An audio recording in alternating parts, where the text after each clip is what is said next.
YouTube thing. Oh, yeah. The 19-year-old? The one who talked about his mom. Do you know that actually happened last year? For some reason, it just made its rounds in Germany. Huh. Last year, hundreds of thousands of people watched it. Now, for some reason, it just had its second. Yeah. Good evening, and I'd like to reconvene our first regularly scheduled meeting of 2012, January 3rd. Before we get into the nuts and bolts and the mechanics of our regularly scheduled meeting, we start here this evening with a heavy heart. One of our treasured town employees, Irene Alexa, has passed away. Irene was our senior center coordinator, a really valued employee. I think she was with us for 16 years. I know Irene personally. I served with her in the 90s on the BUHS board. We are truly sorry for the loss, not only to us, but to her extended family at the senior center. She was really a cherished employee down there and had a great relationship with all the seniors who visited there on a daily basis. Arrangements are still in the works, so please follow the paper as to when the service will be. And we are thinking sometime next week, but we're not sure. So I'd actually like to start this evening's meeting with a moment of silence for Irene.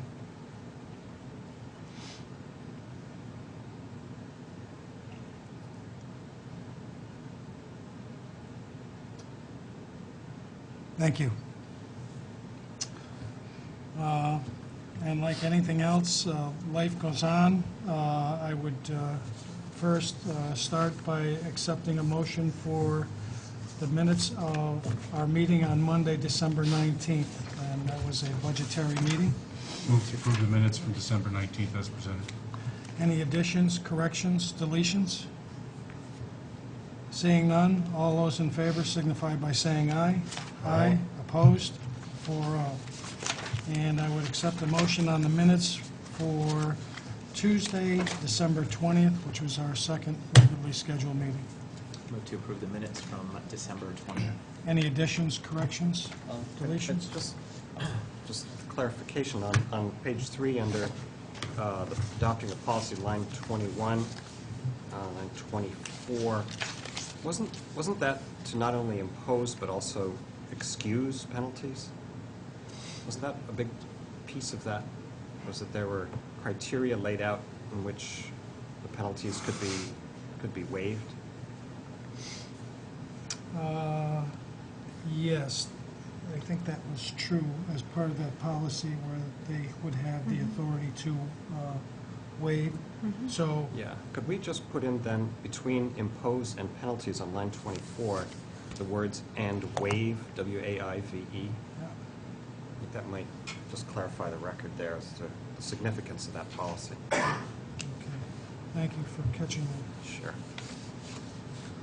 All those in favor of the minutes as amended signify by saying aye. Aye. Opposed? Chair's remarks, a couple. Obviously, with the loss of Irene, not off to the start that we were hoping for 2012. And a little bit more bad news, we had a fire on Main Street, started somewhere around 5 o'clock this evening. It is under control. It was an apartment building. I'm not sure the name of the building that, actually, that was the building where above Amy's and Beatniks. I think that's the two stores that separate that entryway. An apartment building in the backside, under control. No loss of life, and not sure of the extent of the damages. So, not a great start. It is petition time for open seats in the town, select board seats. There are 3 open seats. I do know that Dave Gartenstein and myself and Chris have taken out petitions. I know that David has turned his in. It's nice to have competition. There are school board seats that are open, 4 seats that are open. So please think about getting involved. Would love to have you up here, having as much fun as we do, twice a month. Town meeting members, we are always looking for town meeting members. 56. 56 this year, total. So an opportunity for you to really weigh in on budgetary issues and everything that faces the town. So think about getting involved. That's about all that I have here this evening. Barb, do you have anything? Nope, not at this Okay. point. Select Board Committee reports. Ken? I had the pleasure twice last week of sitting with a great group of town employees to work on the website. And if folks haven't seen, and it's still under construction and more is going to happen, but we did this, a reorganization of the website. Typically, you should have 6 or 7 sidebar menu items. Brattleboro.org had 26, which is more than what you're supposed to have. So we worked really hard on this reorganization, and they've already run with it. It's just kind of a testament to what you can do without money. So I just wanted to give a quick shout out to Annette and Kathleen and Barb and Jane and Jean and Jan. That's confusing. Who worked really hard on it, and it's going to continue to evolve. But hopefully Brattleboro.org will be more of a user-friendly stop for people to get information. Thank you. And much appreciated. I was actually on there last night and found everything I was looking for. There you go. Anyone else? Public participation. Here's an opportunity for you to weigh in on a subject that is not on our agenda here this evening. And if you come up to the microphone and state your name and the town that you're from, we'll give you about 2 minutes to talk about, again, anything that's not on our agenda. No? Full room? Everybody's got business here this evening. Okay, we have no business as liquor commissioners or water and sewer commissioners. We have unfinished business, and we have a budgetary request for Brattleboro climate protection. And Paul, if you'd come up.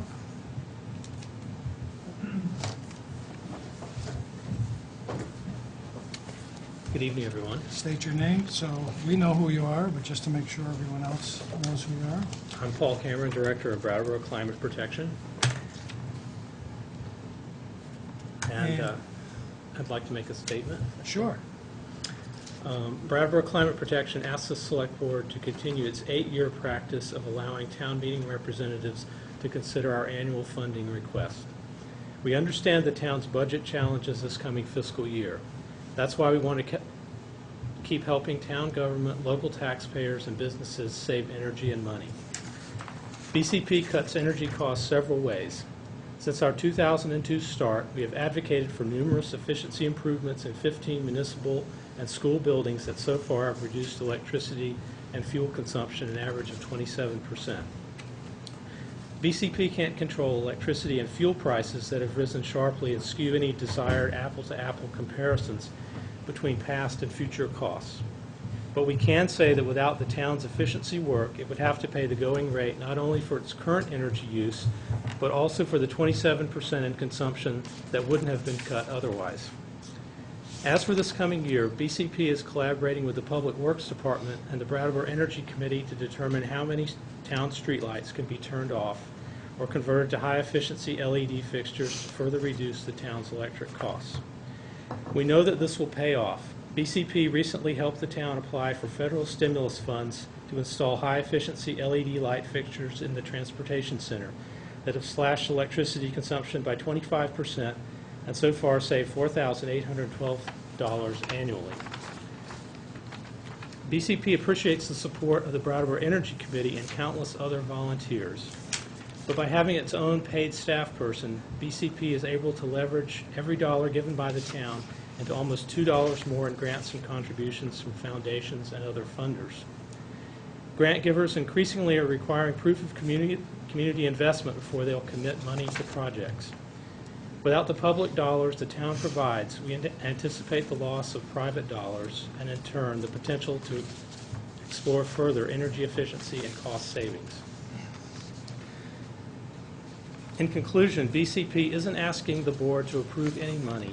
Instead, we simply want town meeting representatives to continue to have the chance to debate and decide whether the programs they've approved in the past are something they'd like to continue in the future. Thanks very much for your consideration, and I'd be happy to answer any questions you might have. Thank you. Mr. Paul. Chair, Yes.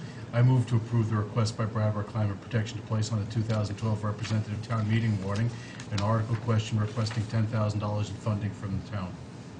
Discussion. Thank you for bringing that information to us, Paul. It's just what we were asking for, and I think that it explains the request, and I'm in favor of putting this on the town meeting warning.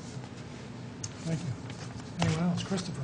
Yeah, I'd second what David just said. I had a question. Let's see. Trained volunteers installing free energy-saving equipment. Can you give us an example of that? It's on, yeah, on your second page down, second paragraph from the bottom.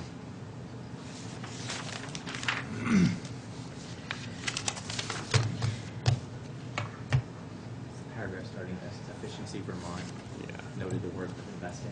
Oh, okay. We actually were involved in two projects with Efficiency Vermont. One was called the Vermont Community Energy Mobilization Project. And for 2 years, we trained volunteers in the community to go into homes to perform free energy consultations. I see. And also, we've been involved in a program with businesses called the Business Energy Challenge, going into small businesses to do the same kind of energy consultations with volunteers. What kind of energy-saving equipment was that was installed? In the homes, we installed light bulbs, low-flow shower heads, I see, yeah. programmable thermostats, that sort of thing. With the business visits, we didn't install any equipment. We just provided information. Yeah. Okay. Yeah, I really thought that table on the front page was very helpful. I did just a bit of calculating myself on that. If you take that Canal Street School item out, because it appears to be anomalous, because of the change in use in the building, if you adjust the figures for that, it looks like 29% was the aggregate reduction, and I thought that was made a very interesting statistic even larger and more significant. And so thanks very much. And just to repeat, I second what David said, and I'm ready to vote in favor of this. All set, Ken? Any questions from the public? Seeing none, all those in favor of the motion on the floor signify by saying aye. Aye. Opposed? 4-0. Thank you very much, and thank you for your work on that, Paul. Thanks, Paul. Thank you. Next up, the recycling, members of the Solid Waste Committee and the recycling coordinators are here to discuss the first reading for Chapter 7. They came before you at the December 6th meeting. The board, for a first reading, the board had several suggestions and questions, and requested that they go back and address these items. And they are now here before you with an updated, and the board is again asked to have a first reading if they so choose, or they can again have more of a send it back. There you go. Okay, and if you would kindly introduce yourselves, just for people who might not know you, but I Sure. doubt that at this point. All right, Moss Kaler. Cindy Sterling. Nancy Barber. And, Peter Cooper had scheduling problems, so he couldn't be here. Here's the other co-chair of the Solid Waste Committee. You board members gave us direction a month ago on some additions and changes you'd like to see in the ordinance we brought before you then. And I'll briefly go over those. Hopefully they satisfy your questions and concerns. Taking it in order from the front of the beginning of the ordinance on back. One question came up in the, I guess you call it the Article 1, the purpose, whether the word moral should be in there, and two different board members had varying opinions on that. And so I felt I wasn't in a position to make that choice. So I left it the way it was. So the ordinance presented to you today still includes a sentence, "The town of Brattleboro therefore makes reuse and recycling of discarded items a moral and environmental priority and requires all people to recycle as much as possible." You want to talk Any about that, or should I discussion on that go? one? I don't want to discuss it. Okay. No. Okay. Under Article 2 definitions, we removed approved recycling container because further on down in the definitions, we have recycling container and approved. It was just redundant. It wasn't necessary, and if anything, made it confusing. The other major concern that came up, Dave Gardenstein brought up, and that is if people have their trash stickered with a violation sticker and it's left on the curb, there's been a problem. And this isn't necessarily the only case in which this happens, but if trash is left curbside day after day after day, it becomes a problem. Animals can get in it, so it could be a health issue. It certainly can be a littering issue, and it's not very attractive to be sitting on the curb. And what we did to address that was under, I guess I'm not going exactly chronologically, under Article 5, unlawful disposal of solid waste, we added a numeral or letter E and wrote, "It shall be unlawful to leave any trash and/or recycling at the curb beyond midnight of the designated collection day. If said trash and/or recycling was left curbside by the hauler due to violation of this ordinance or not picked up for any other reason, the owner, occupant, tenant, or lessee must remove the materials from the curbside and return them to proper storage adjacent to or within the dwelling." And under that Article 5, that is under the section unlawful disposal of solid waste, in essence, illegal dumping. And so there are fines associated with not only the letter E, which I just read, but all the other previous examples of illegal dumping that were previously in there. And the first willful infraction will be issued a fine in the amount of $200 with a waiver fee of $100. The second and all further willful infractions will be issued a fine in the amount of $500 and a waiver fee shall be $250. I think it's important to indicate the language that I just read. It says willful infraction, and I think that gives the town the ability to let people slide on this. If people didn't realize, or they're one day late on getting their trash or recycling back away from the curb, the town has a leeway to make a decision as to whether the town believes it was a willful infraction or not. We have also included in the ordinance, because realizing that if someone's trash is stickered and it stays out onto the curb for a couple days, and then neighbors complain and want that removed from the curb, and the town approaches that location, the owner or occupant might say, well, now at this point it's out there for the next collection day. And so we've added language that, now we've got to find out exactly where,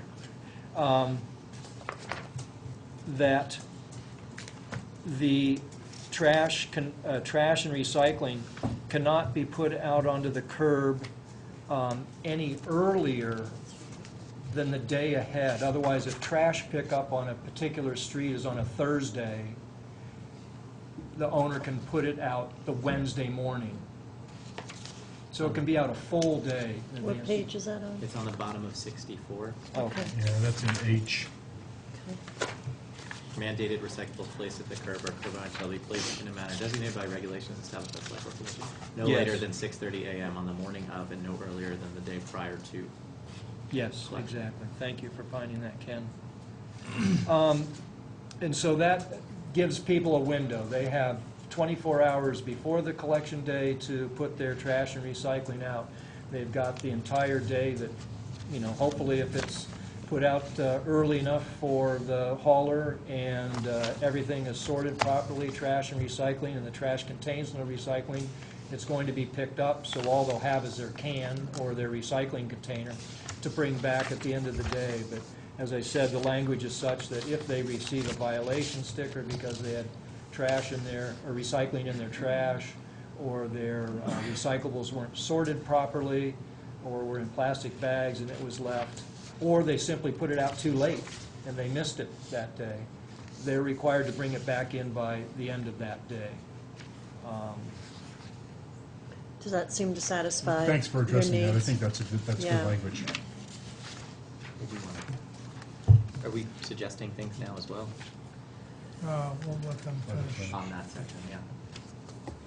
One other thing, we had a solid waste committee meeting today, and in Article 16, the last article, immediately it starts with the italicized phrase, regulations pursuant to the town's solid waste ordinance for the collection and recycling of solid waste in the town of Brattleboro, Vermont. And what we wanted to do was grab a sentence from a couple pages further on and put it in immediately following that italicized sentence. So then what we would have is the sentence I just read, followed by, subject to change by the town based on market conditions and administrative needs. Right, so that parenthetical statement was, it's underneath the packaging part, so it would be on the last page of the ordinance, number 3. And it's that parenthetical statement that's right underneath the packaging requirements. And we did that in order to address, I think it was the whole list idea that we were talking about. Should the list stay in? Should it not stay in? And we thought that sort of helped take care of that conversation. Otherwise, say for example, the solid waste district starts accepting aluminum foil and aluminum baking pans. And that then becomes an item that is acceptable to put curbside. And that certainly, I can assure you, will be done, if it's done, would be because of market conditions. Right. And their sorting abilities at the MRF. And so that, we hope, would cover the town and not have to go through a whole new ordinance with additional readings like we're doing tonight. And we kept it generic with just saying market conditions rather than saying whatever Wyndham Solid Waste Management District was doing, because, you know, there may come a day that you're not a member or something like that. So this just kept it with how it would be functioning, which would be the market. So that sentence, that I'm just simply moving it Right. from one spot to another within the same article. So that's proposed language. In addition to this proposed language, you're proposing to put that additional language right here We're under- just moving that moving it. Just parenthetical move it. statement. All right. We're taking it away from the packaging Got because it. it's still under the same article and just Yep. moving it right Got up it. to the start All of right. it, because it takes care of everything that's under there. Yep, yep. Thank you. And we got rid of the pay-as-you-throw, the modified pay-as-you-throw portion. Right. Just deleted that. And one other small item, I don't think it's of any great consequence, but I felt it made things clear. Under Article 4, Public Safety, they first have a section, it's page 61. They first have a section called Duty of Generator, and then they had a section titled Duty of Owner. But under that section, Duty of Owner, if you were to read further down in A through H, they refer to occupant and tenant and lessee. So I suggest that be changed, that heading be changed from duty of owner to duty of owner, occupant/tenant or lessee. because they're all mentioned in the following Paragraph.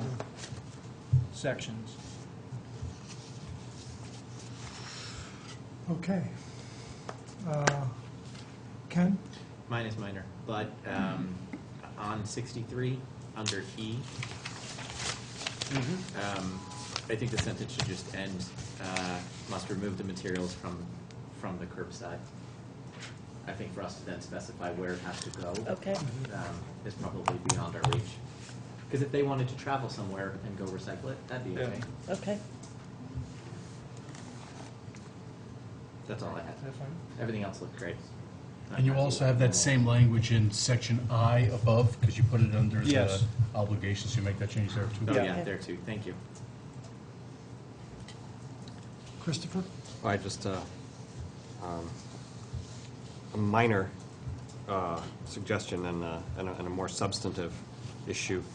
Talking about leaving stuff out on the curb no later than 6:30 a.m. And if you're like me and prefer to take the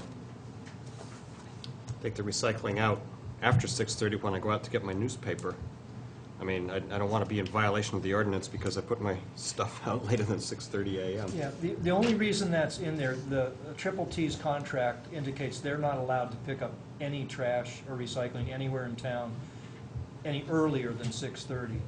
And all it means is that we don't want a situation where someone puts their recycling out at 11, Triple T happens to have come by down their street at 10 a.m., and then that owner calls and says, I put my trash out the same time I do every week. Because occasionally, Triple T, their schedule changes, they might have a new driver, they might have a reason to do a route differently, and you can pretty much count on them coming down your street the same time each week, roughly. But there are occasions when maybe you see them on your street at 11 o'clock, give or take a few minutes every week, and then one week, because of reasons, good reasons for Triple T's, because of manpower or whatever, they come down your street at 9 a.m. You put it out at 10 like you do every other week, and this is something the town can hang their hat on and says, you know, did you have your trash out by 6:30? And the person says, well, I put it out at 10 when I always do. And Callista can say, well, it really needs to be out at 6:30. Triple T must have been early on your street for some reason, and I'm sorry, you'll have to wait until the next scheduled pickup. It doesn't mean there's no fine or violation. You're not going to lose your service because you put your trash out after 6:30. You just simply may miss the pickup that day. All set? All set on that. Yeah, the substantial issue that I had was a little troubling to me because we're going through a difficult budget this year. And if you take a look on page 65, on your third paragraph, about undertaking a public education awareness program in conjunction with the enactment of this ordinance. Here's the thing. That sounds like it obligates Brattleboro to do this, and I don't think that's actually in the budget this year. Am I right on that, Barb? Where are you at? I'm on 65. page Page 65. 65, it's the Oh. third paragraph. It's Article Undertake- 7. Oh, right, yeah. Yeah. That's actually been in there. Yeah, We'll undertake a public, that's been in there since the 2007. And actually, we have utilized Cindy to come in once a year and to Yeah. dump trash all over Yep. the stained carpet. Right. Try to make it look better. And so And we I printed think up that the- would qualify as part of the educational component there. We print up the recycling brochures, trash and recycling brochures, Right. the solid waste committee put together. and even the webpage, Yeah. you know. Right, in the Press webpage. releases. I just think it will require that perhaps we be even more creative. Yeah, okay. That's And by fine. creative, I mean free. Okay. All right, that's it. Okay, Thanks. good. Thank you. That's it. And we There will was have, there was a lot of discussion at the last meeting Yeah, about whether or not the list of what is and is not recyclable should be in the ordinance. Are we just agreeing now that we're gonna leave the list in the ordinance? Dora was spearheading it, That's one reason we moved that sentence, on that one that's italicized under Article 16 regulations to Whatever the include the Right, sentence, right. subject to change by the town based on market conditions. We were also maybe sort of hoping that the town lawyer would be here to be able to answer that question at tonight's meeting, but he's not here, so. I would believe the worst case would be if something changes and you don't any longer take a particular item, or you take a new item, it would mean a change in the ordinance, but we're hoping that the way we phrased it, that it wouldn't. Yeah. So I guess the decision for now is to leave the list in. Yep. Thank you. Okay. Nancy? I would like to take this opportunity to invite members of the Select Board and members of the public, if they would be interested, in attending our final meeting of the Solid Waste Committee on the 17th of January in the Hannah Cosman Room at 1:30 p.m. The Solid Waste Committee will be finished with its work on that, following that meeting, and we would be delighted to see anyone who'd be interested in forming a new committee, being part of a new committee that may be formed, to come to that meeting and to make themselves known to Barbara Sondag's office.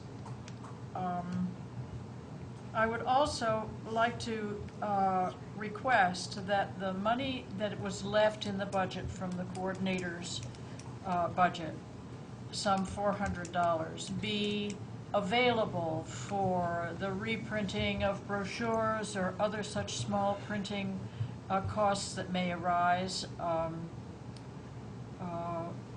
Or supplies at Or the kiosks. Supplies at the kiosk. The Solid Waste Committee, as it now exists, is not going to disappear off the face of the earth. That is, the members who are discontinuing.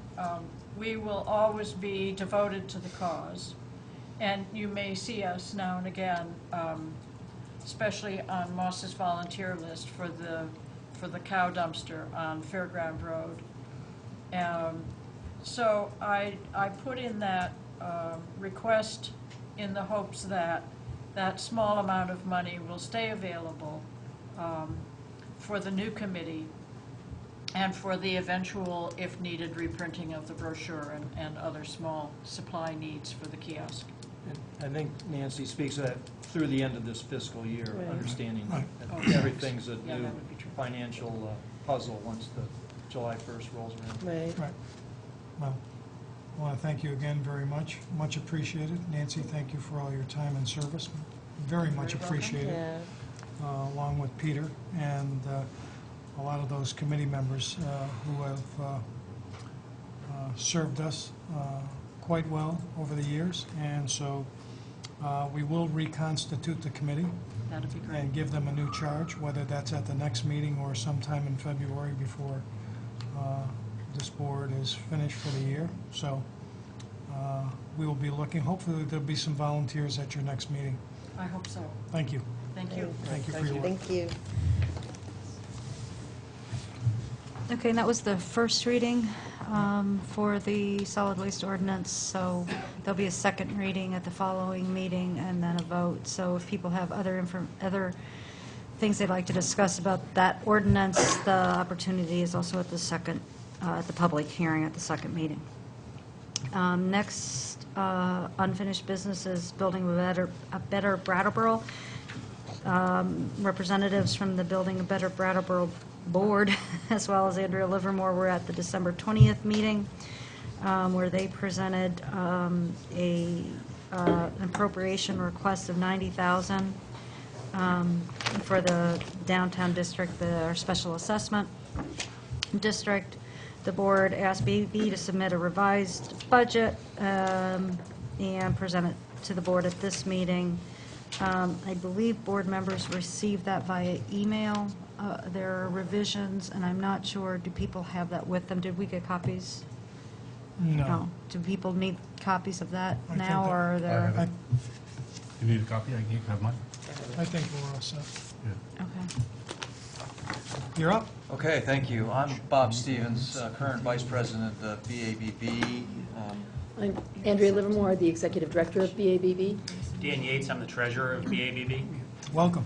So thank you for inviting us back. And as you know, we've been struggling and working on revising our budget. Currently, we have a budget for the downtown organization. Our budget is $180,000, round numbers, of which we're asking for an appropriation for the downtown district of $78,000. Last year's appropriation from the district was $76,000. As you said last time we were here, looking for $90,000. We are asking at this point for approval for $78,000. Admittedly, we have some challenges ahead of us. I think at the last meeting, which I was not able to be at, there was some discussion of our continuing challenges for the building that we own on the River Garden, and I think that's going to be coming back up for us again to figure out a strategy to try to make that work. So we may be back to let you know and the public know that that's an issue that we're working on. But at this point, that's currently our budget and our appropriation request, and I think I'll just stop and see if there's any questions. No, I would accept the motion. I move to accept the $78,000 appropriation request made by Building a Better Brattleboro and to place this item on representative town meeting. Discussion. Warning. Representative town meeting. Sorry. Warning. Sorry. I would just like to thank you for coming back with a revised budget. Sure. Much appreciated from myself, and I would suspect the rest of my colleagues here this evening. So I'm certainly going to endorse this wholeheartedly. David? I do think that the interaction between Building a Better Brattleboro and the work that it does as an organization, and then the role that you play with respect to the River Garden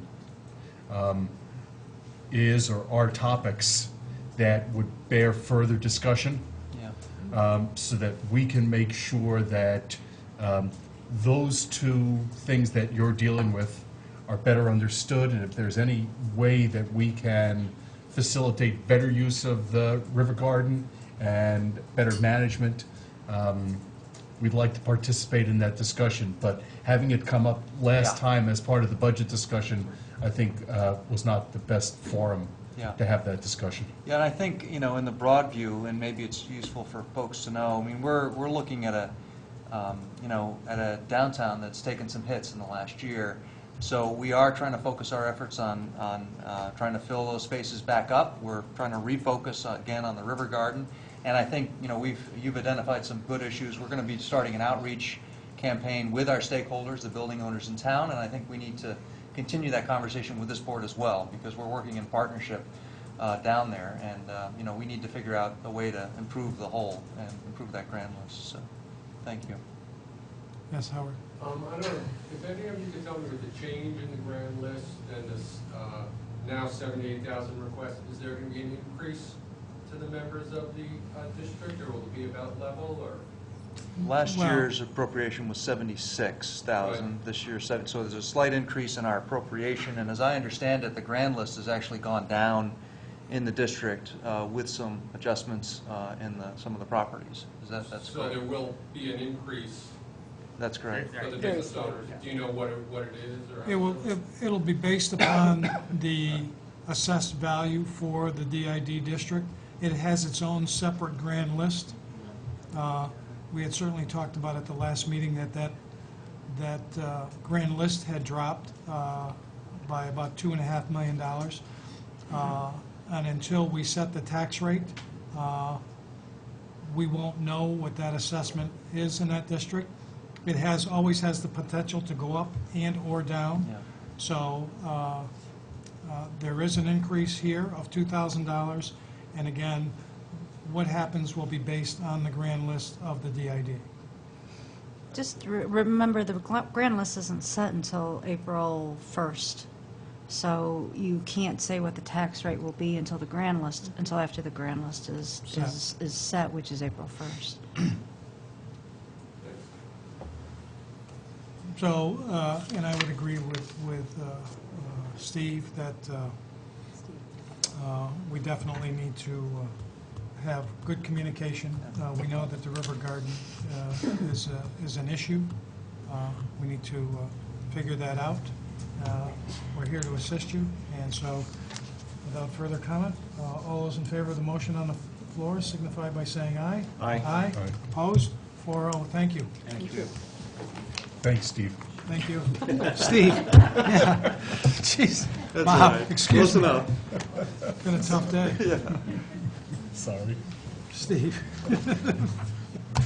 I apologize.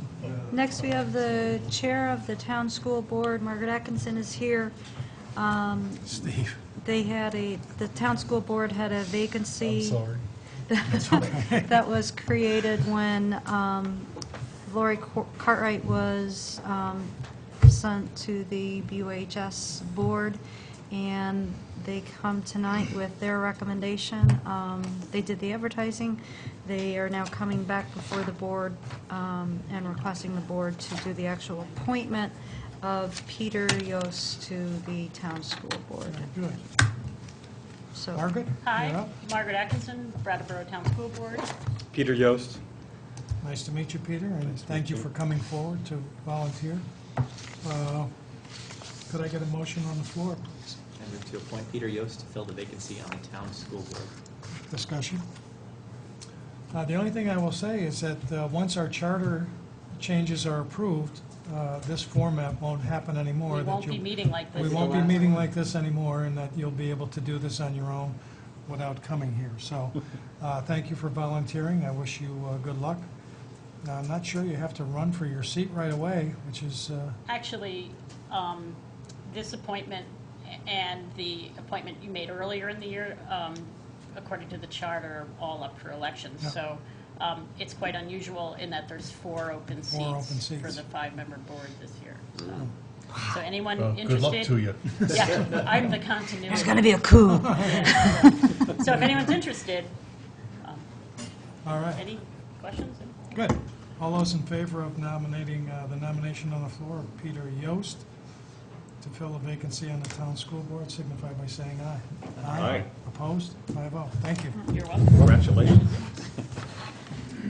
We have a first reading of, that is adding parking meters in 2 different locations in town. First, on the westerly side of Linden Street. I'm sorry, hold on. Adding meters on the westerly side of Linden Street, beginning at the sidewalk on the southern side in a northerly direction for 187 feet, and also on the westerly side of Linden Street, beginning 40 feet from the north side of the crosswalk in a northerly direction for 47 feet. In addition, we would be adding meters on the northerly side of Park Place, beginning 90 feet westerly from Putney Road to a distance 90 feet easterly to Linden Street. We would also be identifying, this ordinance change would also identify 3 handicap parking spaces on the westerly side of Linden Street, and an additional 2 also on the westerly side of Linden Street. The reason behind this, we would also then identify and change the no parking area on Linden Street. The reason behind this is the state building next door is going to be beginning renovations in the spring. The offices will be relocating to the 3rd floor of Linden House. They, as part of their needing to see public and have appointments, they needed metered spaces there so that residents and people in the county would be able to go and there'd be parking. And so that currently there is parking on the westerly side of Linden Street, it's just not metered. This way, there should be a turnover of the parking and should allow residents to, or allow the clients of the different state building, or state departments to have time. These would be 2-hour meters, giving folks ample time for appointments that might be had. The reason for adding meters to Park Place currently is a 2-hour limit parking. We would be adding the meters up there partly so to keep that. The concern was at the Transportation Committee was that you're going to end up with more people parking on Park Street all day as you kind of continue to shift the workers from those different buildings up.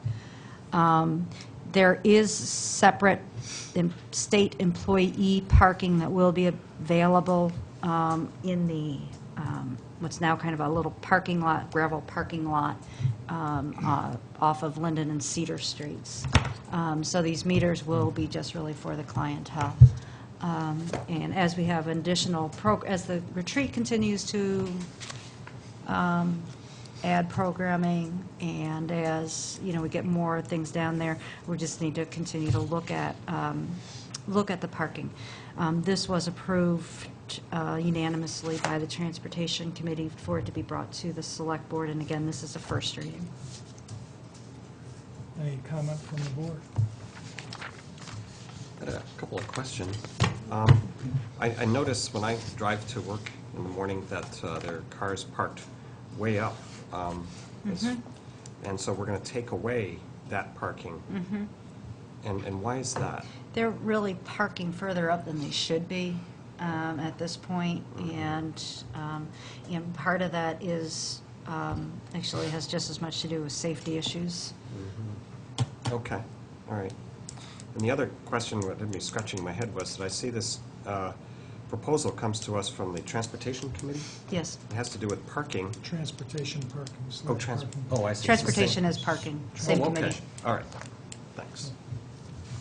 And when would this start? 20 days after publication, after the second reading. So Okay, so- approximately March, Town meeting? Just before. prior to that. Just prior to that. And what is going to happen? I don't 20 know. days from the 21st, so the 41st of January. 41st of January. Very good. Okay. That's on the Inca calendar, is that it? And just for the record, just so I'd be sure about this, the retreat is on board with this? Yes. Okay. Yeah.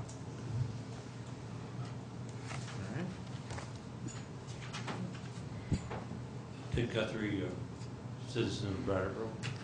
I see history repeating itself on Park Place. I lived through that era once before. You stay around long enough. This may be the third time that meters have gone up on Park Place. And the last time they had meters up there, I did a survey with parking enforcement, and we averaged about 50 cents to 75 cents a week for those meters, and it cost us hundreds of dollars for the damage incurred by vandalism to those meters. So if you're trying to turn over parking, I think stricter enforcement of the 2-hour zone would be much better than spending money to put meters up there and having people collect the pennies that are left there. Thank you. Thank you. Any other comment from the public? The meters that are actually, the meters that are being placed down by the Linden Lodge will, when they come out, once the project is complete, will be transferred actually up to Park Place. They are not being paid for by the town. They are being paid for by the project itself. And there is no cost to the installation of the meters for us. But your point is well taken. Any other comment? Yeah, I'd respond to Dick by saying that I don't think that anyone would accuse our meter maids of being lax. Nobody would do that. I just don't see that history repeating. They're very efficient. They always have. Yeah. Some would say too efficient. Well, That's not nice. Depends on what fund you put in the meter to start. Further comment? Seeing none? Okay, we are all set, and we'll have a second reading on that at our next meeting. There'll be smart cards in those meters. Yes.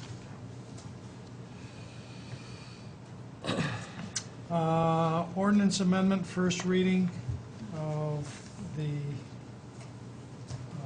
ordinance change to allow the select board to have the authority to impose regulations. Ken, do you want to speak to the procedure, or do you want me to? You can.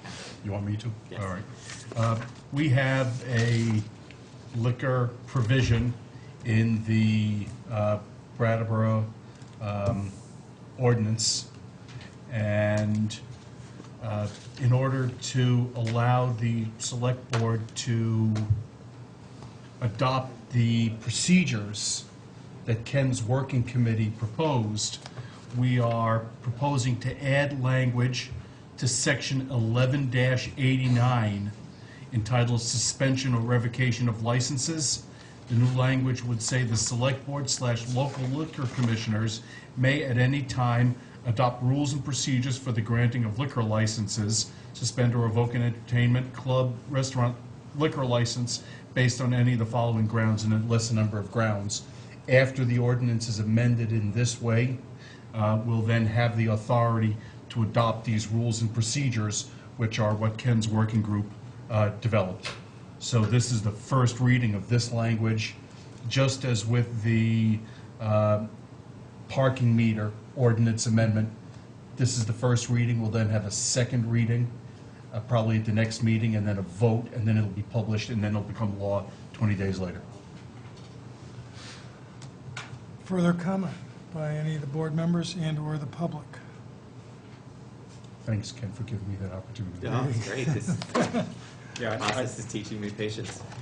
And I'd just like to say, I think that Ken and the group that he pulled together did a great job of doing something very difficult and intricate with dispatch. That was really something to role model. That was great. yes. Is that change in the ordinance going to be published prior to the next meeting? No. No. We wouldn't we don't publish Publish it them until the until second the- reading. We do put it out, it's on the website as part of our supporting document, so it's available, and it's also in the administrative report. But as far as actually publishing it, we don't publish it until after the second reading. Thank you. But to clarify, the only change for right now is that the ordinance is changed to give us authority to adopt procedures, and the real criteria themselves won't be adopted till later. All right. Next item up is the representative town meeting article for Camp Wabanog, tax exemption. Can I just do an update real quick, Yeah. just to let people know, because I apologize, that's keep why I've been running running in and back out, and I forth. apologize. It appears as though the fire was contained to one apartment, and it was at 111 Main Street. The owners of the building are there. Brian Johnson, the fire marshal, is on site right now and hoping to reoccupy all the other residents of the building. And the other fire departments, we had Keene, Putney, and Hinsdale on site. They've all left. And southerly people going south on Route 5 or on Main Street can get through, and we hope to have both north and south back up within the next half hour that the fire department is wrapping up. They're just working to get the building turned back over to the owner. And just an exceptional job by our fire department. Again, fighting a fire on the easterly side of Main Street is incredibly difficult because those buildings go down several stories from Main Street, and so you are sending crews back on Arch Street between the railroad tracks and the buildings to work on fires. So it's again, just really a fabulous job by our fire department. Very good, thank Oh, you. and they asked to start union negotiations too, so Yeah. just to let you know that. And so we didn't have to open the senior center. So we did not have to open the senior center. Very We good. still have some residents still there. If they think that it's not going to get turned over within the next 30 minutes, we'll be doing that. Okay. All right. Representative town meeting article, Camp Wabanog, tax exemption, and, sure. Yeah. The items 10D and 10E, prior to actually first talking about specifically Camp Wabanong, and then also following that, the American Legion Little League Field. We have Al Gerard is here, the town appraiser. For a little history on on this, in 2001, there was a proposal, a representative town meeting for asking representative town meeting members to grant a tax exemption for both municipal and education taxes for a 5-year period to both the Little League Field and Camp Wabanong. Camp Wabanong. Wabanog, sorry, Wabanog. Wabanog. Whatever. The camps exemptions were approved. Little League Field was approved for the municipal portion the next year, 2002, also by representative town meeting.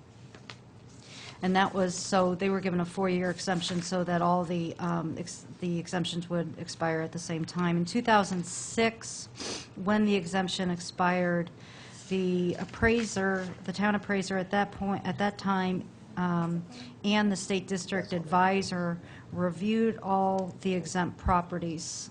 And at that time, they determined that the camp and the Little League Field fell under some broader conditions, and that they were actually considered totally exempt, tax exempt for both municipal and school, and that was done on a basically a statutory level, and so did not have to go to representative town meeting. They have appeared as non-taxable since then. Until now, we have a new district advisor who has a strong emphasis on reviewing all exemptions. And at this, they have, the Lister's office received a letter from that district advisor stating that they did not consider either the Little League Field or the camp to be tax exempt. They are also, just so you know, they are also questioning the exemption of the River Garden, but at this point, they've not made any decisions on that. Al Gerard then sent a letter to both Camp Wabanong and and the American Legion to let them know, to explain what was going on. And so we have both of these folks here, both of these organizations are here today then, and they are asking that the select board place on representative town meeting warning an article question that would exempt them for and I believe you're asking for a 5-year period. Both the Camp Wabanong is asking for both the municipal and educational tax exemption for a 5-year period. If the other way that they can get on the town meeting warning is by petition. So just as, you know, the 5%. Collect 5% of the voters, which is about 450 signatures, and that would be the other way to get onto representative town meeting. So with that, Al is here to answer any questions. And Al, I don't know if you want to add anything with regard to the history or the new district advisor or... No, I don't. I think that was a very good summary.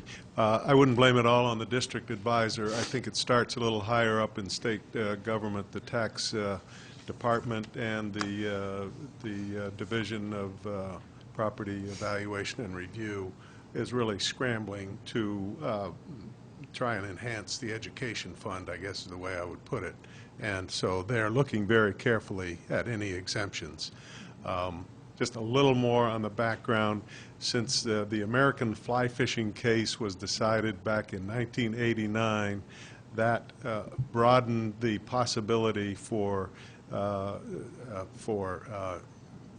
organizations to get tax exemption, and that has increased the number of companies or of organizations that are now on our tax exempt rolls. And to clarify, they are believing that these properties are do not qualify now for tax exempt status? This gets back to the, again, the American fly fishing rule set 3 criteria. Do you want to just explain that a little bit more for folks? Because I'm not sure if everyone is intimately aware of that fascinating case. Orvis over in Manchester bought a building, and they wanted to get tax exemption, so they started a fly fishing school there, and in conjunction with the school, they made it into a school/museum. And when Manchester tried to tax them, they took the town to court, and ultimately at the Vermont Supreme Court level, they won based on the fact that it was open to the public, that it served an indefinite class of people, and that the public in general benefited from the activities of the organization. Basically, in the Vermont statutes, there's a section which covers charitable, public, and pious organizations. And public had, until that time, been deemed to be an organization that provided an essential governmental service. By that ruling in the fly fishing case, they broadened that significantly to say any organization that has a public purpose, whether it's an essential government function or a broader purpose, may be eligible for tax exemption. Ken? You could bear with us a little bit more. Oh, this is interesting. I like Okay. Okay. So the question right now is not whether or not these properties are taxable. That seems to be answered by the State of Vermont Department of Taxes. They are taxable. Okay, so that question is off. That's not our question. The question is, when they say, because I think it's a little bit more than saying that the State of Vermont believes, this memo is fairly strongly worded. Correct. It is liable for both post number 5 and the camp. It is liable, they are liable, for the education tax either from the owner or via the local agreement rate if the town voted. So it's possible that the local agreement rate would be tax exempt? What that means is that so you have the municipal portion and the education portion. But the town the representative town meeting has the authority to exempt the municipal portion of the taxes. However, if the body would also exempt the education portion of the taxes, the town still has to make up that money and pay it into the state. You can't, the local authority doesn't, the local body doesn't have the authority to exempt the education portion. So He that's gets what that's paid. saying. So what it's We can saying, exempt them from it, someone has to pay it. but we pay it. That's We right. pay. We- Correct. The other taxpayers pay. You and me. Right. And Right. so, That goes into the local Tax rate. agreement rate, which was .0020 last year. It actually comes out as, if you look at your taxes, it's shown on a separate line for locally voted exemptions. Right. And that shows each, so that every taxpayer knows what they're paying to support those locally voted exemptions. So just one more time, so to be clear, education taxes will be paid on both of these properties. The question is who's going to pay them. that's correct. Correct. Now, so the board has, if the board has in the past, select boards have in the past, stated that, well, they would put the municipal portion as an article question for a representative town meeting, but they don't put the educational portion, meaning that the organization that's requested the exemption would continue to pay their educational portion, but would be exempt from the municipal portion. And/or I'm there. and/or a motion can be made from the body to exempt the educational portion from the floor. So if we approve this, just the municipal side, when this article question comes up before the body, someone from the body can make a motion to say, and I would also like to include the municipal portion of the taxes on either property. Education. The educational portion. And so discussion and a vote is taken, and whatever happens there happens. The implications being that the town would then have to pick up. That if it's voted in, the town would have to pick it up. Okay. I am all caught up. There you go. Is it time for a motion on Camp Yes, it Wampanoag? is. I move to place an article question on representative town meeting warning requesting that Camp Wampanoag be exempt from the municipal portion of the property tax for a 4-year period. Discussion. The request for the 4-year period is to put it on cycle with the other properties that are exempt. A question Yes. for Al. What are we talking about in terms of dollars? shoot. Like in the I current had fiscal that. year, what would the educational tax be for Camp Wabanong and for the American Legion, and what would the municipal portion Yeah. of taxes be? Camp Wabanong is currently valued at $351,890. This is one of many exempt properties that we haven't taken a real careful look at. It hasn't been our priority. We are doing that. I would venture to say this valuation may not hold up once it becomes taxable. But given that that is the case now, the municipal tax, based on this year's tax rate, would be $3,941. The education tax would be $4,953 for a total of $8,894. With regard to the Little League field, do you want me to cover that now? also? I'd be We're gonna grateful. ask it anyway, yeah. The Little League field is valued at $99,040. The municipal tax on that would be $1,109. The education tax would be $1,394 for a total of $2,503. Thanks very Thank much, you. Al. You're doing very well. Back to the camp. Hello. That's right. Further discussion. Well, I don't know if they, Would you like to say? Yeah, I would. I'm Shannon Miller. I'm the director at Camp Wabanong. I'm Eric Annis. I'm president of the board. And it sounds like a big number to me hearing that, and it has all year. We took last year off, actually, because of declining enrollment and because of our position as a camp that provides really low tuition because we want everyone to be able to come, which is also the reason that we provide a lot of scholarship money. So when we look at it and when we see this money coming up, for us it means that that's a service that we can't provide anymore. If tuition has to go up, scholarships are going to go down. So that's sort of the position we're in programmatically. Yeah, if the camp were to pay its full education municipal side, that would probably be about 8 or 9% of the whole camp's budget for the year. It would be very tough with Hurricane Irene. Irene was very nice to us and took out the road to the camp. We've been working on getting grant money to get the road back in. It's partially in, it's still not finished. And in tight budget years, with the tax potential of paying be non-tax exempt, it would very crushing to the camp. It would actually challenge the continuation of the camp.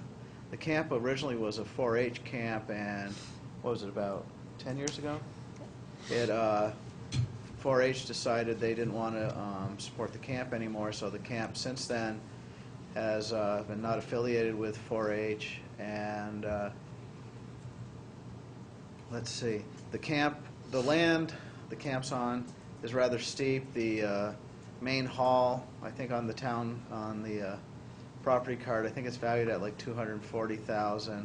And next grievance, I would probably grieve it and say its valuation's probably somewhere maybe $140,000 to $150,000, not $240,000. So the property right now is, I think, overvalued, and I think Al in the Lister's office is pretty much in agreement with that. So the camp really needs tax exemption to continue. It's very tough if we don't have it. So. Further discussion by the board? Another question of Al. That 351,000, when you said it wouldn't stand up, do you mean that it would be a larger number or a smaller number that should be likely to go up with? I was wondering. No. It would be, in all likelihood, if they grieved, it would be reduced. I see. Okay, thanks.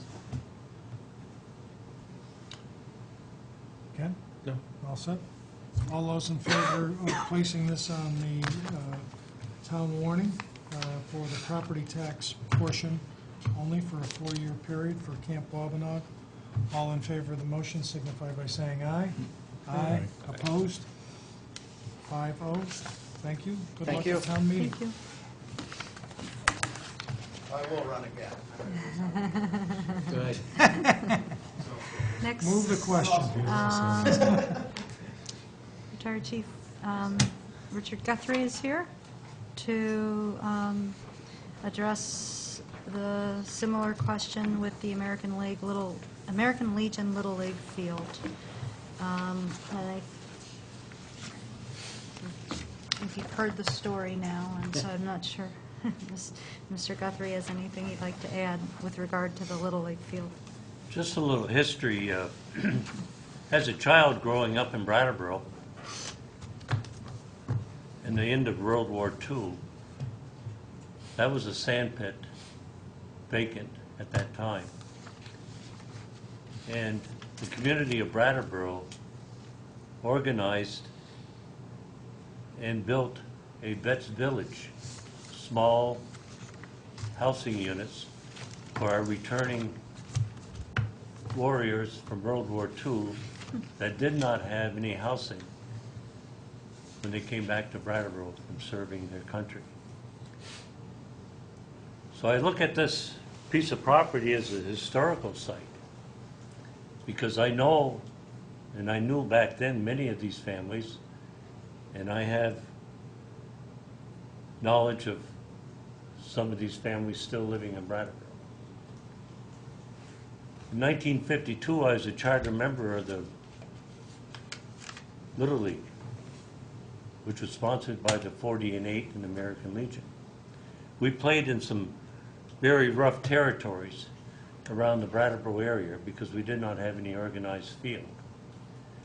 Members of the American Legion and the 40 and 8 pulled their resources together, and many of the people like Bill Holliday, Mr. Mertucci, Lawrence Thomas, Ernie Coughlin, Ernie Carlson, and many more Legionnaires worked tirelessly every day and every night and every weekend to put that field in the shape that it is today. That has served our community well, And I was always taught as a child growing up in the St. Michael's School, idle minds are the devil's workshop. And as a juvenile officer, I always was amazed that the community of Brattleboro had so many things going on in the summer for youth that our juvenile crime rate went down in the summer months. So my message to you is, if we could get tax exempt, I think it's going to be a payoff of keeping our juvenile busy during the summer months and active in a major sport that we all enjoy as a pastime in our lives. The Little League Association is looking at spending approximately $9,000 in the upkeep of that field this year. American Legion owns the property. We were very lucky that 2 years ago, the Masari boy who lives on Clark Avenue took that on as an Eagle Scout project and rebuilt the concession stand, and right. which holds everything. We've been vandalized this past summer several times, and I spend almost every day going down there to check for vandalism, but the police didn't have the last person that was involved in that. But I value that piece of property, to continue to have it used as a Little League field. And I'm requesting that we do get tax exempt on the municipal portion of the tax bill. I'd accept the motion for town meeting warning. I moved. You do it. Yeah, I heartily Yes. move to place an article question on representative town meeting warning requesting that the Little League field be exempt from the municipal portion of the property tax for a 4-year period. Further discussion? Yes, Al? I would just like to add a little more history. I was also a charter member of the Little League back in 1952, and it helped to keep me off the streets, so that was a good public purpose. How Were come you you're playing still barehanded back then? How come he still has hair? Start telling youth, you too can be a lister. Yeah. 3-finger gloves back then? Right? The next time I come back, I would like to probably ask you to put this on the historical list. Put Al on the historical list? Okay, we have a motion on the floor. Further discussion by the board? Seeing none, all those in favor signify by saying aye. Aye. Opposed? 5-0. Thank you. Thank you very much for your time. Thank you. Thank you, Dick. Thank you all. At the last meeting in public participation, Brattleboro citizen Kurt Dimes came before the board with a proposed advisory article. And I'm just going to read it really quickly. Whereas the United States Supreme Court Citizens United decision equates money with speech and gives corporations rights constitutionally intended for natural persons, the people of Brattleboro urge the Vermont congressional delegation in the U.S. Congress to propose a U.S. constitutional amendment for the state's consideration, which provides that money is not speech and that corporations are not persons under the U.S. Constitution, that the General Assembly of the state of Vermont pass a similar resolution, and that the town send its resolution to Vermont state and federal representatives within 30 days of passage of this measure. Board member Ken Schneck requested this be placed on the board's agenda this evening. I spoke with Mr. Dimes last week, and for a couple of reasons. One was to get clarification on where he wanted this actual article, this question to go. He did tell me that he was requesting it be on the townwide ballot, so not representative town meeting, but actually on the townwide ballot.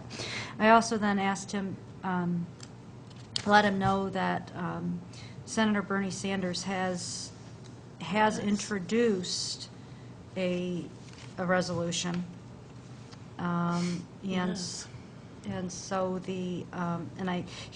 Mr. Dimes was not aware of that, and I actually sent him the resolution that has been introduced both by Senator Sanders in the Senate and by, I believe, Representative Deutsch in the House.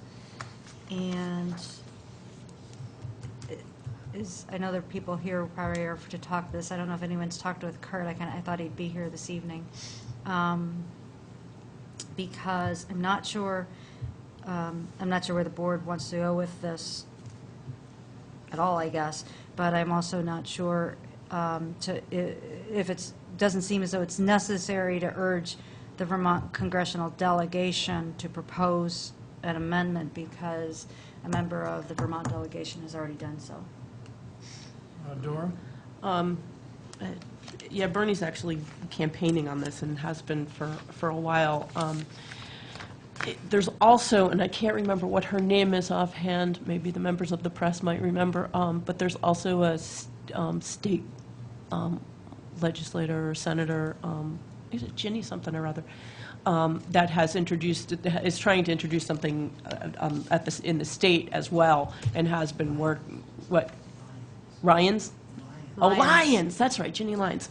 The question I have about this is, I don't think it's appropriately worded even to put it on the townwide ballot. It's got to be in the form of a question, and it's, Yeah, I was actually, I don't know what the board is, where the board's consensus is on this, or, if the board would like, what the pleasure of the board is. We could continue to work on if the board is in favor of a resolution similar to this, we could work on one that, work on phrasing. It's not unusual for town administration or the town attorney to work with folks who are interested in putting things on the ballot. But the first question is actually for the board is if there is an interest in putting something along these lines on the townwide ballot. Further discussion? Ken? Well, I didn't think public participation was the place to talk about it, so Right. that's why I asked that it be put on this agenda. I know that it's out there. Does anyone know? Is this the language that's out there that's getting signatures in the town? Is he getting signatures? I'm under the impression from emails that he is. He was interested in getting signatures, but he had started that prior to my talking Yes. with him about there already being a resolution. So I'm not sure. Sorry. Bob Rottenberg, Bullock Street. Just a question. The resolution that Senator Sanders has offered, would that appear on the townwide ballot? No. Where would that be? Would there be an opportunity for people in town to vote in favor of that? Senator Sanders' resolution? Yeah. No, that's a Senate. It's a Senate So, resolution. okay. I do want to say that you could make a resolution that you get signatures for to get on the townwide ballot, saying something like, we support Senator Sanders' bill such and such, and you could do that. We, the voters of Brattleboro, support this, as opposed to what's here. There's a lot of different ways that you can do it. We wouldn't necessarily do it. My feeling would be that you would really need to get signatures to get that on, to get something like that on the ballot. My only comment about this is we're sort of gone on the opposite way here, and there's a reason why we have that process for the people to be able to get these things on the ballot, and it's supposed to take the politics out of deciding whether or not something should go on the ballot. And I feel really strongly, having done a number of these resolutions and gotten signatures and gotten on the ballot, that a couple of years ago we were talking about the select board voting to not put something on the ballot when people had gotten signatures, and now we're sort of going the opposite way. And I'm very much in favor of going through the process, because I don't like the select board having to make a political decision unless the select board's going to pass a resolution itself in support of something. So if people, I certainly support this. So I'm always thinking about process and just sort of trying to make sure that there isn't somebody else coming next year to get something that might be wholly unpopular, in which case the select board then gets put in a weird position of saying, well, you did it last year. So I have concerns about that, just, Could I address that? Sure. I think I'd like to bang heads on that one for a moment. There are two things that come to me. One is that I think it would be very important for the people in town to have the opportunity to vote on something as important to all of us as this question of whether corporations are in fact people. And you, the five of you, have the ability right now to put something on either the town meeting warrant or the town-wide ballot to give people the opportunity to vote on that without your having to say whether you approve of the question or not. You're just being asked to step out of the way and let the voters vote on that. So I think that my sense of one of the roles that you can play, I mean, you've been given the power to put things on the ballot or to not put things on the ballot, whether you approve of them or not. Putting something on the ballot is not necessarily a statement of approval or disapproval of the resolution itself on your part. It's simply saying, yes, we think this is something that is important enough for the people in town to be able to vote on. Well, the issue that we have is one that Dora raised, and the issue of how this is worded in terms of being on the town warning. Now, I guess I would ask for a motion to continue this, to give the petitioner an opportunity to work with the town attorney to get language to phrase that, and/or someone can make a motion to adopt this as is, and we take a vote. I'm certainly, I've only heard from Dora, and so I guess I would like to get a little bit more direction as to where you are leaning. So Not in a political sense. No. The wording issue is because it would be urging something that's already happening, which if that's the issue, I'm actually okay with that. I'm okay with that. I think it just further lends support, because I was quite swayed by that 35 towns, Vermont towns, have already adopted similar resolutions. Where was? Am I reading that correctly? Where did you see that? 35 Vermont towns with sponsorship of public. That's in what Kurt submitted. That's in what Yes. Kurt submitted. Kurt had submitted. Where would they have approved that? When would they have approved that? At last year's town meeting, I think there were some towns that voted on it. I'm just saying, I don't think adopting something, putting something on the ballot, we're not adopting anything, putting something on the ballot that urges something that perhaps is already in process, I think just firms up that process. It doesn't, I don't think it puts it at odds with that process. I don't think it makes it inappropriately worded either.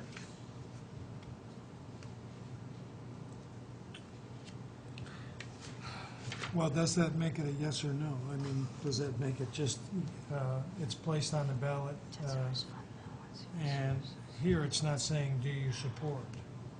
I mean, this language here, David? I have some significant concerns, both with the substance and with the procedure. To do some due diligence, I went and I read the Citizens United decision. I disagree with the statement that's in the beginning of the resolution that the Citizens United decision equates money with speech. That's not what it does. Very difficult for me to endorse language like this, which incorrectly states the holding of that decision. I'm also troubled, just in my role as an attorney, with the broad statement that we're being asked to endorse, saying that corporations should not be treated as persons for the purposes of rights under the Constitution. That is a principle, corporations being citizens, that goes back like 200 years here in the United States. And there are constitutional rights, including the right to contract, which would seem to me would be significantly impacted by an amendment like this. I don't know what that means for the purposes of law in the United States to have that broad statement adopted. I don't really agree with it, and I am very troubled personally by the Citizens United decision. I'm very troubled by the impact of money in the political system. I endorse many of the things that Senator Sanders says. I'm very troubled by language saying broadly, corporations are not natural persons.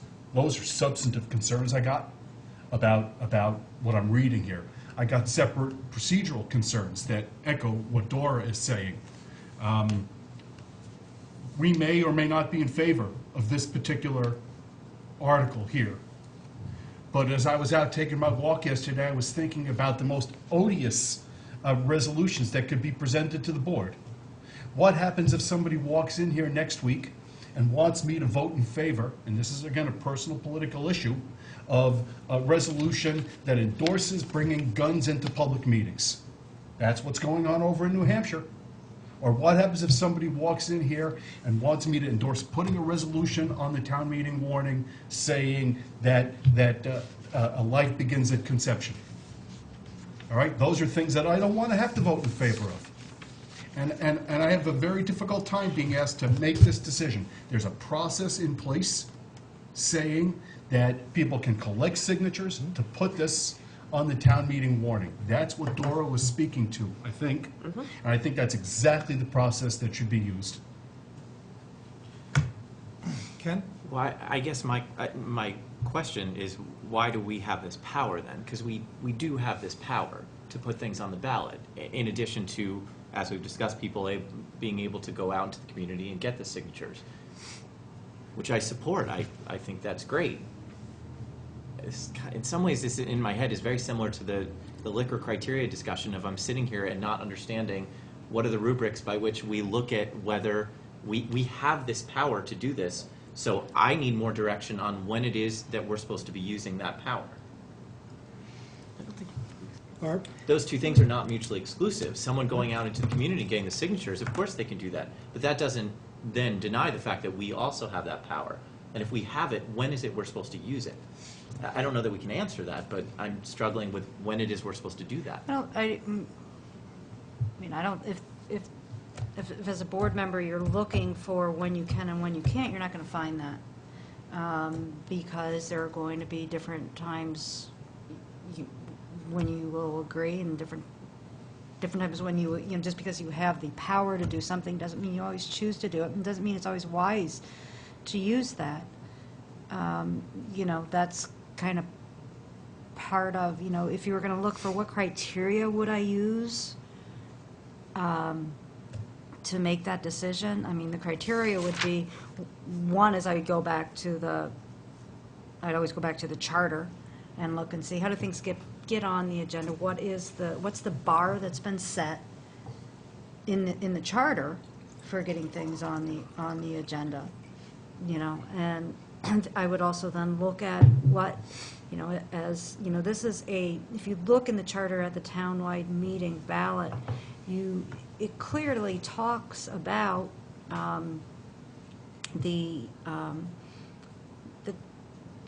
these are questions that basically are, there's not necessarily any action that gets taken after these questions. They are, purely for, if somebody really wants something to, if you really want this, if say I want this question, and I really want somebody to have to do something with it, then there's a whole nother process you take to do that. And so you kind of look at those kinds of things. And, I think what David is saying is, in his criteria, when he's looking at things like this, and I think Dora somewhat said the same thing, is, if these are political questions that are, as Dora has said in the past, these are ways for citizens to kind of vent frustration without expecting some changes. They're symbolic in some ways.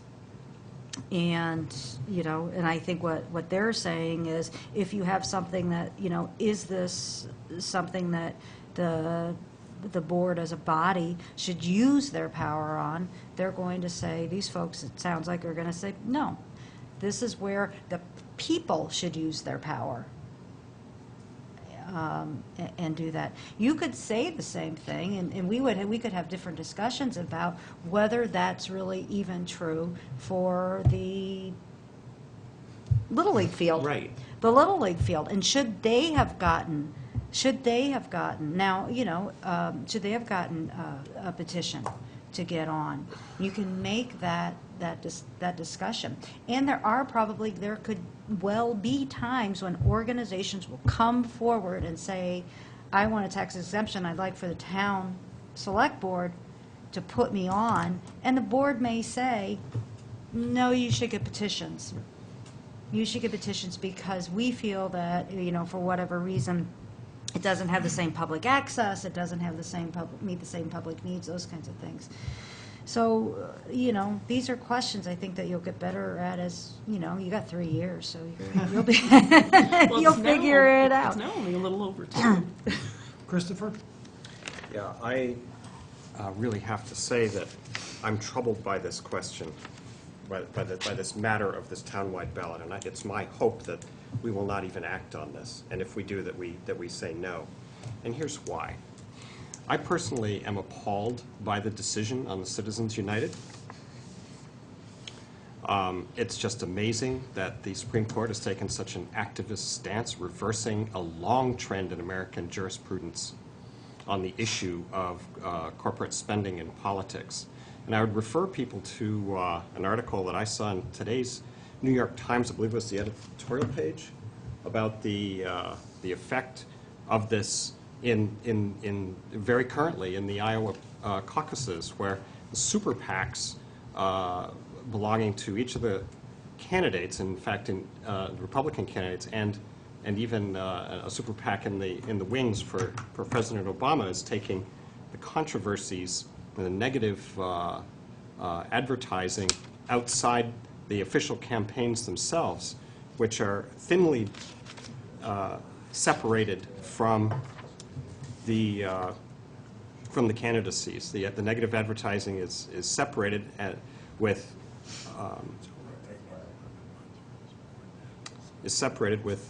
unaccountable and large sums of money, and so I agree with the tenor, with the idea of this. In fact, I agree strongly for most of it, but except with a couple of areas in the language of the article question, where I think there is a fatal flaw, where I disagree strongly.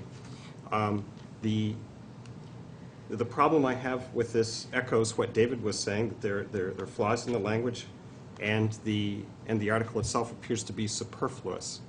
And so I just don't see that it's entirely meaningful or wise for the select board to act on this particular item in the form that it's in.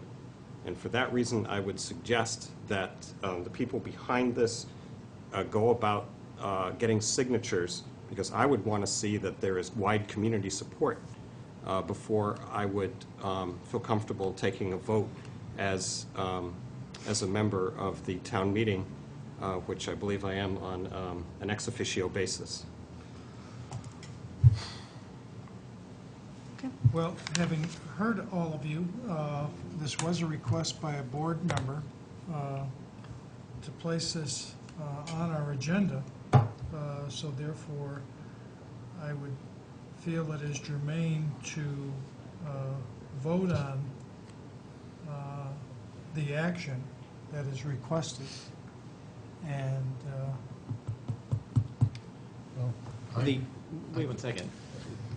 I agree completely that it was a proper thing to put on the agenda, and I thank you for raising it and asking for it to put on the agenda setting meeting and to have it put on the agenda. I, for one, have no motion to make.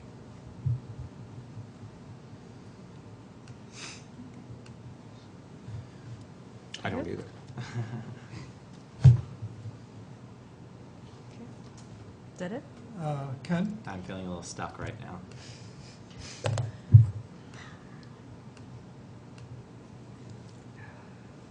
I would rather not propose this and have it be voted down. Okay. I think that would be more damaging for people out there gathering signatures. Okay, next I would item. agree. Budget update. The board held a budget meeting on December 20th, I believe. And at that meeting, the board was presented by staff with some suggested items that could be utilized to either reduce expenditures or to increase revenue. At that meeting, there were a variety of requests from the board for further information.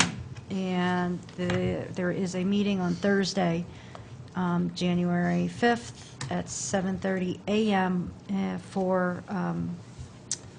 To discuss some additional information. Things that the board will be discussing is our debt service. And actually, we have some of the information for the board to take home tonight. It's on the copier. So we will have additional information that will come out tomorrow, and that will come to the board tomorrow. I'll get that out to you folks. The first is the debt service forecasts. We have our the debt service and our debt ratio on a projected out for the next several years.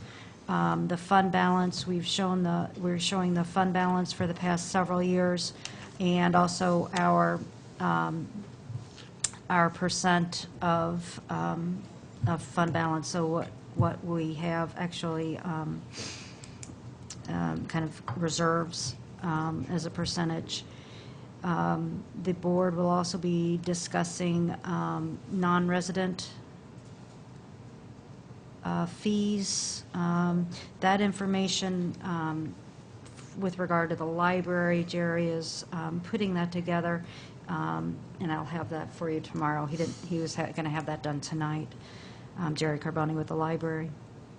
And I also had the information from Carol Lott on her non-residential fees. The human services, we did receive the human service package and recommendations, so we will get that to the board. Did you get to them with the VNA issue? They had already done theirs, no. So I have to find, I guess, 30,000. All right. The 1% local option sales tax. The board members requested additional information with regard to what is actually exempt from that 1% sales tax. We have those exemptions, and we also have a chart that would shows what we could have earned over the last several years had we with the 1% sales tax. And I know there were some other things that there were questions with regard to how we would reduce the streetlights, and also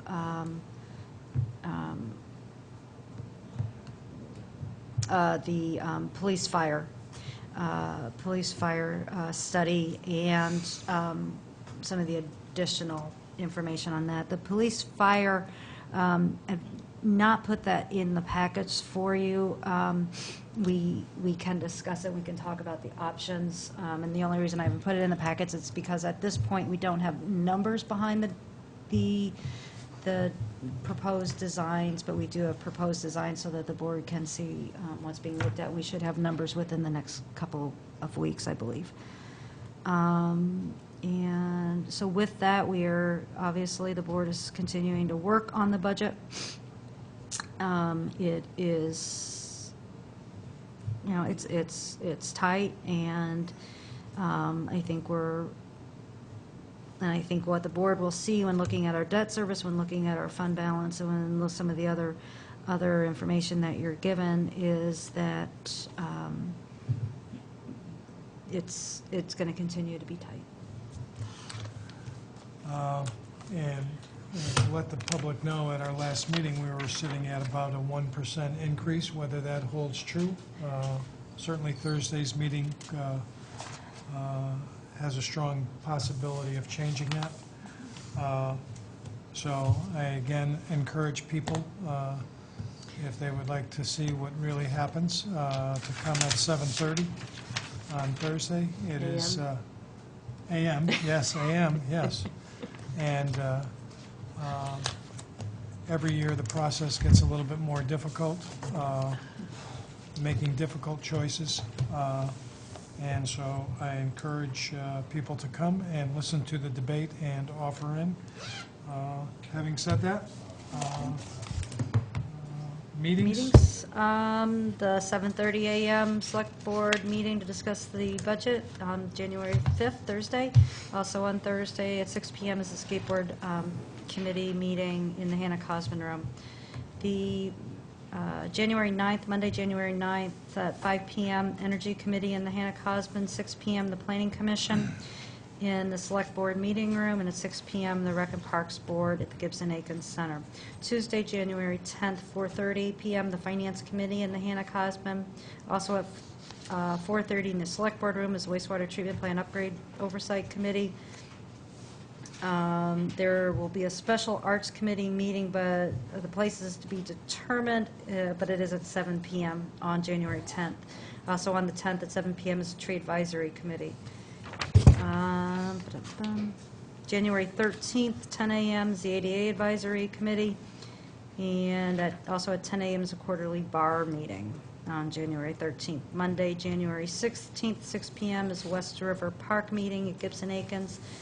And Tuesday, January 17th, 1:30 p.m., the Solid Waste Committee, 4 p.m., Town Arts Committee, 5:15 p.m., the CPCC, that is at the Vermont Partnership for Fairness and Diversity, and at 6:15 is the next regular Select Board meeting.